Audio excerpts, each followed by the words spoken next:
It's October 2015, a chilly day in autumn. John Brennan receives a weird phone call. It seems to be coming from a stranger. He hesitates a second, then picks up. Hello? John Brennan? Who is this? You're a f***ing loser. If John Brennan hadn't been John Brennan, this might have looked like an ordinary prank call. But John Brennan happens to be one of the most powerful men on Earth, the head of the CIA. Who is this? How did you get this number? It was so f***ing easy, bro. You're such a d***. What do you want? I don't want anything. I already f***ing own you. How much do you want? We want $5 trillion. The US government will classify this call as part of a larger conspiracy of identity theft, harassment of government officials, and cyber terrorism. The caller will pay a heavy price for this moment of trollish glory. Why are you doing this? We want you to stop bombing the Middle East. Across the Atlantic, in a house in the West Midlands of England, a 15-year-old kid in his room, the phone still in his hand. He can't believe what he just did. He calls himself Kraka, and he loves to smoke weed. In fact, he's high right now. He's also the leader of Crackers with Attitude. He and his companions terrorized and embarrassed the US security apparatus to a near incomparable degree. They leaked the personal data of police officers, FBI agents, and DOJ officials. They hand-delivered top-secret documents to Julian Assange. Some of the most publicized hacktivism attributed to Anonymous. They call themselves Anonymous. Yeah, it was actually them. In part for the lulz. And this is their story. This was political. Teenager Cyberattacks. hijacked the computers of several US intelligence and Started a security collective called Crackers with Attitude.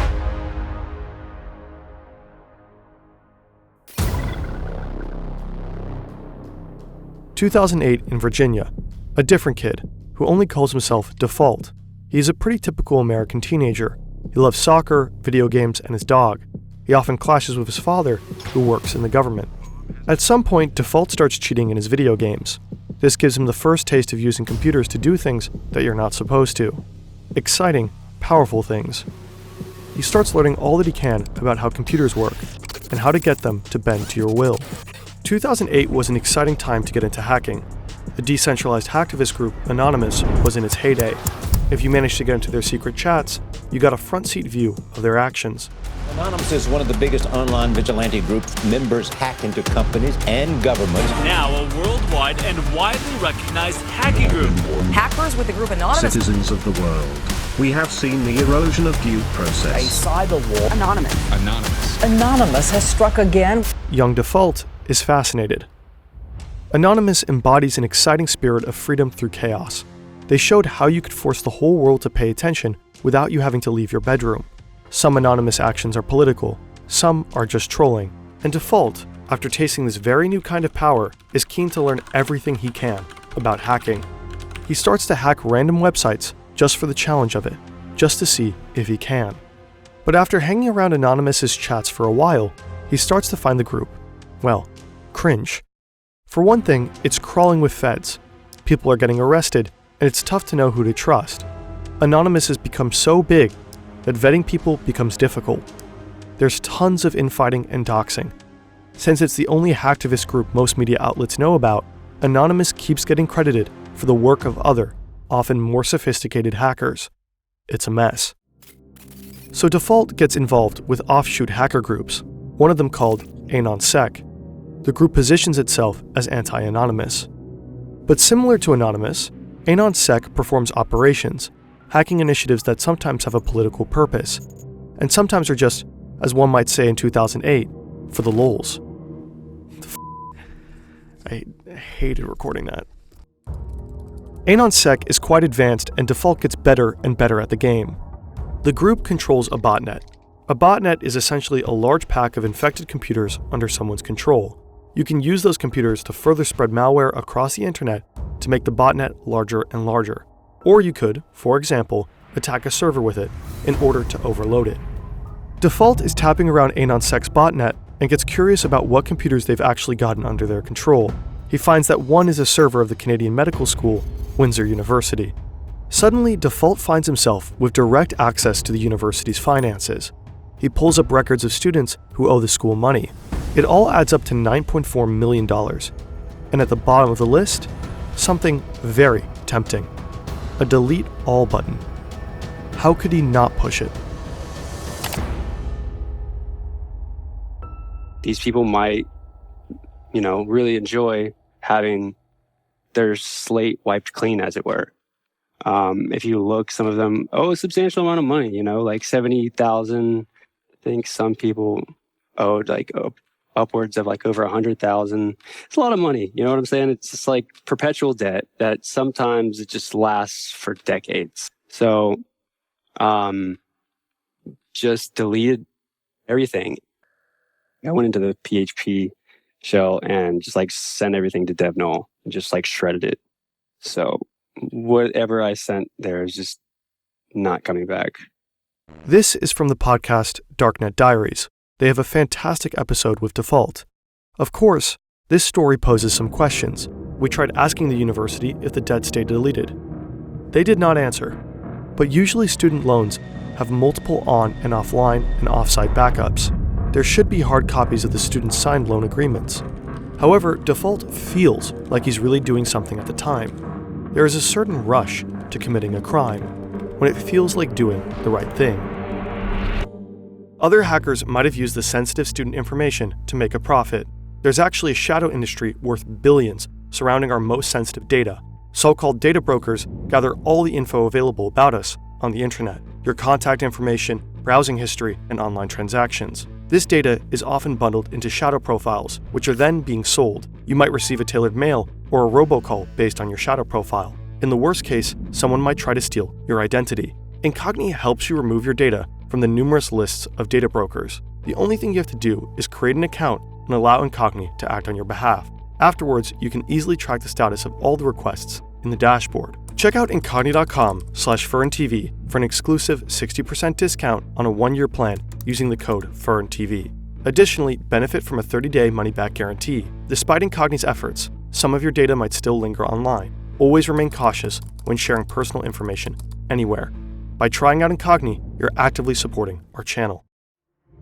More and more of Default's hacks are motivated by altruism rather than just curiosity. As recently as 2014, bestiality was legal in Denmark. Other European countries, Germany, the UK, Sweden, had recently banned it. What this meant for Denmark was an increase in animal sex tourism. For years, Danish animal rights activists tried to bring attention to this. They called them dog brothels. So sick. It's so crazy. And I had a dog, so that really pissed me off just thinking about the fact, what if someone took my dog and that happened to my dog? I would freak out. So, as Default describes it, he and other AnonSec hackers lend their technical skills to the animal rights movement. So I think we took down the official Denmark government website, and then we actually defaced it, and said, did you know that your government allows bestiality? And there's bestiality dens where people can go and pay money to do these things to animals. And most of them are people's pets. They shut down bestiality websites via DDoS attacks and tweet evidence of sexually mistreated animals. The information reverberates around the world and is widely condemned.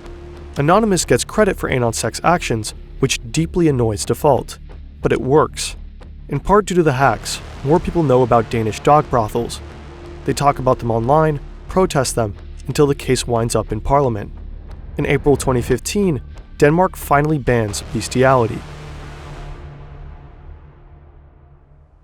While Default is leveling up as a hacker, he also becomes an early adopter of crypto. He accumulates a significant amount of Bitcoin, more than 1,000. This would amount to a lot of money today, somewhere around $40 million US. He keeps these Bitcoins on a hard drive in his room. He also knows he's making powerful enemies, so he gets a bit paranoid, a bit fanatical with his OPSEC. He never logs into his own Wi-Fi, for one. He uses a satellite dish to log into a free Dairy Queen Wi-Fi half a mile away. He's always connecting through a Tor node. Every time he turns off his devices, he makes sure they're encrypted.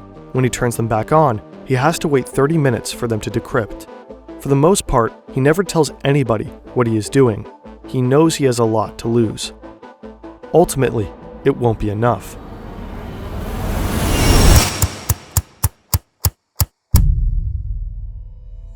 Back in May 2013, a 29-year-old US intelligence contractor also has a lot to lose. He has his own home in Honolulu, a loving girlfriend, and a salary of over $200,000 per year. But he's discovered a huge secret, and it's too big to keep. The US government has the ability to spy on pretty much any man, woman, child on Earth who has come into contact with a computer. And this contractor, unwittingly, has helped make that technology possible. He's haunted by this information and horrified that his government is violating its public civil rights so egregiously.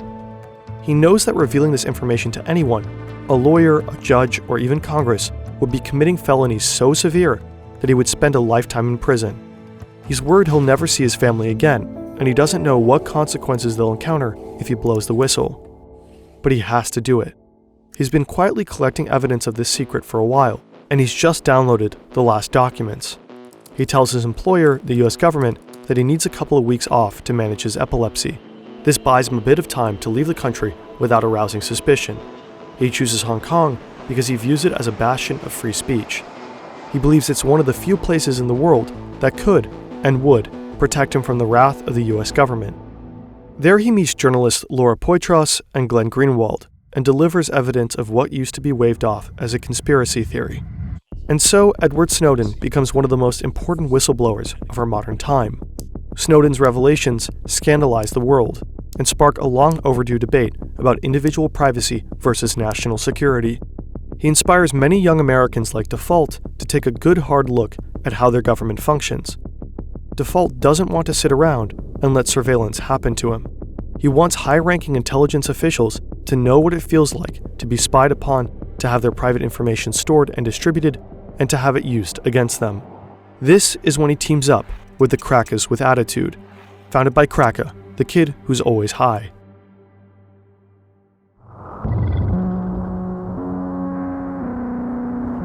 Leicestershire, England, 2015. In a housing estate on the outskirts of a sleepy former mining town, there's not a lot to do except get high or go online. In the case of 15-year-old Cracker, he spends his time doing both. He's angry about corruption, about surveillance, but in particular about the US's involvement in the Middle East. He becomes especially focused on Palestine and sees the US as directly responsible for death and suffering in Gaza. He decides to do something about it. This was political. We heard he was really angry about US foreign policy. So he started a collective called Crackers with Attitude, and then he hacked into sensitive documents online. One of his first victims is James Clapper, then the National Director of Intelligence of the Obama administration. Clapper, one of the highest-ranking members of the intelligence community, had his phone number and address waiting to be found with just one Google search. This provides Cracker with enough information to hack into his email. He posts proof of it on Twitter, which catches Default's attention. Cracker then gets the phone calls to Clapper's house phone rerouted to the Free Palestine movement. Default tweets his respect to Cracker, and the two start chatting. Edward Snowden himself has given James Clapper a very special shout-out in an interview with the German broadcaster ARD. Unfortunately, that interview was blocked from US and German television networks. Apparently, the video is immediately taken down every time it's posted on YouTube, so we'll only show the quotes visually. I would say sort of the breaking point is seeing the Director of National Intelligence, James Clapper, directly lie under oath to Congress. What we do not do is spy unlawfully on Americans, or for that matter, spy indiscriminately on the citizens of any country. We only spy for valid foreign intelligence purposes as authorized by law, with multiple layers of oversight to ensure we don't abuse our authorities. Cracker and Default are livid. Cracker and other hackers loosely connected with CWA team up to target more high-ranking members of the intelligence community. They want to embarrass them and to show them that they aren't as powerful as they think they are. At the top of their list is John Brennan, head of the CIA.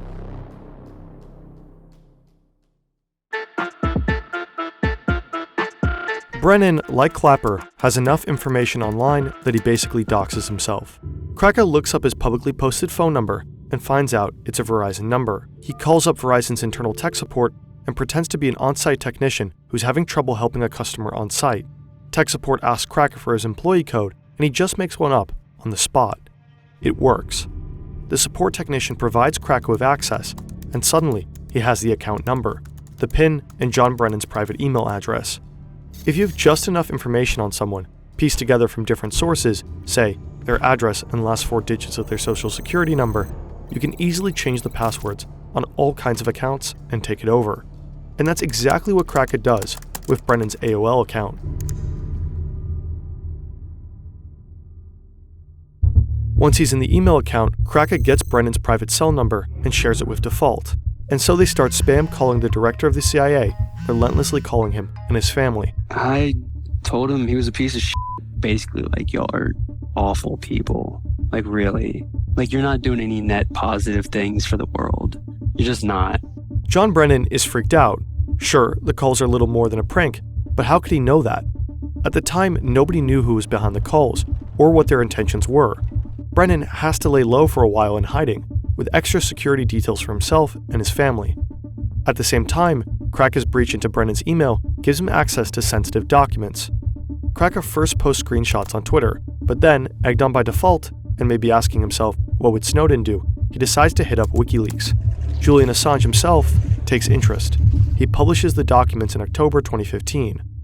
They include Brennan's 47-page SF-86 application, a sensitive form required for obtaining top-secret government security clearance.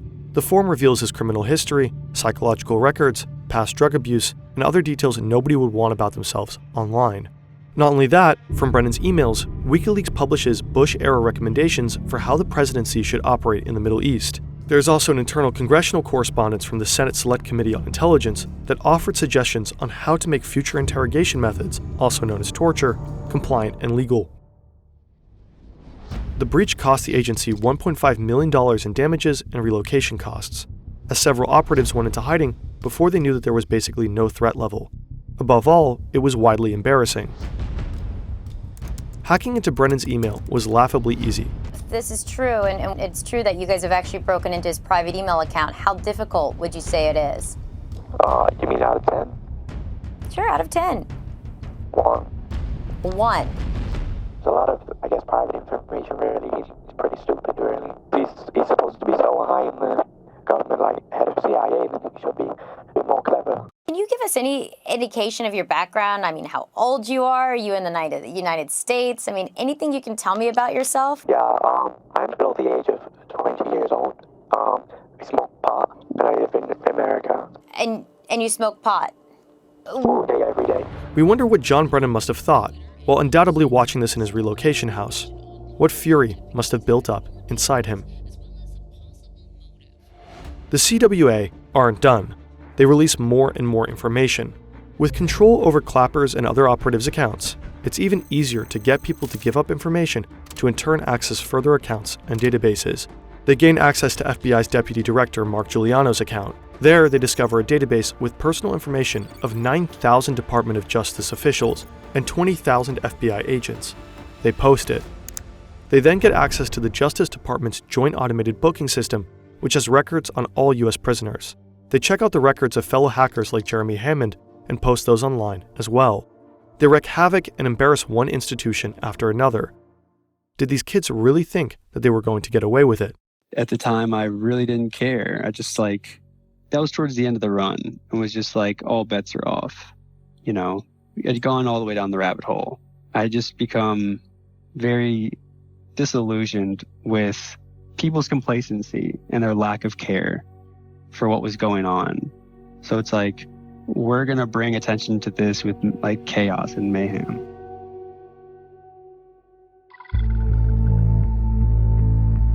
Kraka knows his actions have poked a very big bear.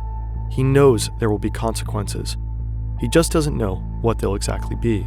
I'm going to go to Russia and chill with Snowden, because I know that the government are pretty mad about this. I'm probably going to get tortured. I'm actually a pretty fast runner. Default is paranoid the whole time, constantly worried about his OPSEC. But he let his guard down. Default became involved with an ex-girlfriend of one of his friends.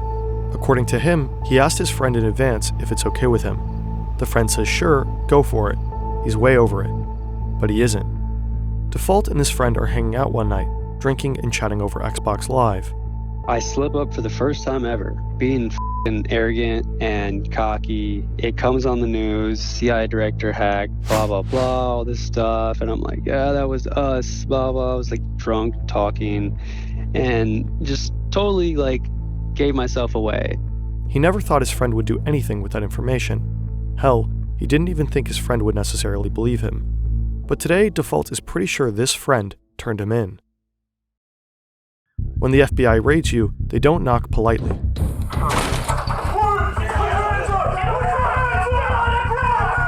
FBI agents enter Default's room just as his computer finishes decrypting. They are pointing assault rifles in his face.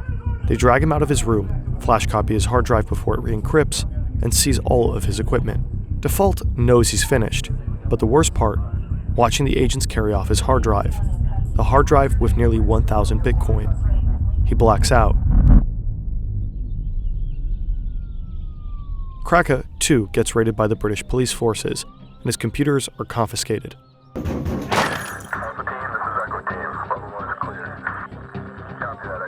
One other CWA member gets arrested in the US, and 3 more in the UK. Since Kraka was underage and in the United Kingdom, he got a lenient sentence. He spent 2 years in a juvenile detention center. He was the first minor in the UK to be imprisoned for hacking. Today, he's keeping his head down and is done with crime. He just wants to make a career in cybersecurity and move on with his life. He did not want to give us an interview. Default, even though he was less involved, paid a much higher price. He went straight to federal prison with a 5-year sentence. He had to pay $145,000 in restitution, and due to COVID regulations, spent a significant amount of that time in solitary confinement. While pleading in court, he said, "I thought what I was doing was right in terms of political justice, but 2 years later, I realized I was completely wrong." Snowden, too, didn't have a relaxed time fighting asylum in Russia. Shortly after his leak, intelligence officials publicly fantasized about killing him.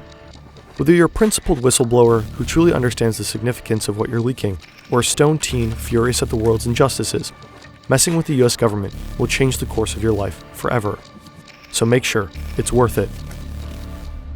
In December 2023, the Biden administration renewed a very controversial surveillance program. The act allows the administration to spy on anyone in the world without warrant, including its own citizens. It includes a vast database of electronic communications. It's supposed to be accessed only when there's a legitimate reason to believe it will assist intelligence operations. But a US court ruling in 2023 found that the FBI has already misused this database 278,000 times. Unlawful searches were particularly rampant between 2016 and 2020. They've snooped in the private communications of donors to various congressional candidates. They've been watching suspected January 6 rioters, and they've also been surveilling Black Lives Matter protesters. Maybe they're even surveilling us.